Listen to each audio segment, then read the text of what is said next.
তুমি জাস্ট কবুল বলো, তাহলে আমাদের মেসেঞ্জারে বিয়েটা হয়ে যাবে। ফেসবুক বা মেসেঞ্জারে 3 বার কবুল বলি, তাতে কি আল্লাহর দরবারে বিয়ে কবুল হয়ে যাবে? এতে কি কোনো গুনাহ আছে? পোলাপান বাদরামি করার জিনিস খুঁজে পাও না? না, অনেক পোলাপান এগুলো করে।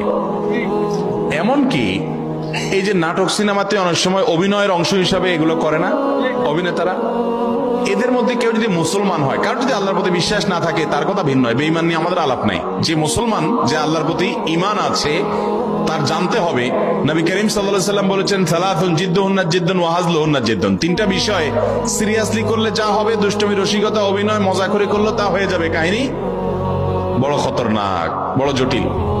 অতএব আপনি দোস্ত দুষ্টামি করে কোনো ক্লাসমেট মেয়েকে বললেন অন্য 2-3 দোস্তের সামনে যে আমি ওরে বিয়ে করলাম,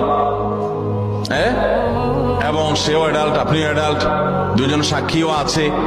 আর বিশেষ করে নাটকে যেটা হয় যে অভিভাবক অনেক সময় থাকে, যদি সত্যিকার অভিভাবক থাকে, ওখানে তো সব বকওয়াস অভিভাবক।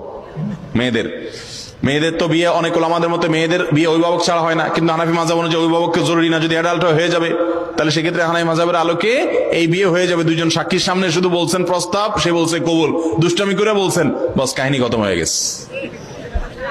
কথা বুঝেন নাই? খুব জটিল একটা বিষয়। ঠিক তালাকের বিষয়টাও এরকম। আপনি বলবেন যে হুজুর আমি তো আসলে তালাকের উদ্দেশ্যে বলিনি, আমি তো ভয় দেখানোর জন্য বলছিলাম, কাম হয়ে যাবে, এরপর আর এসব বলে লাভ হবে না।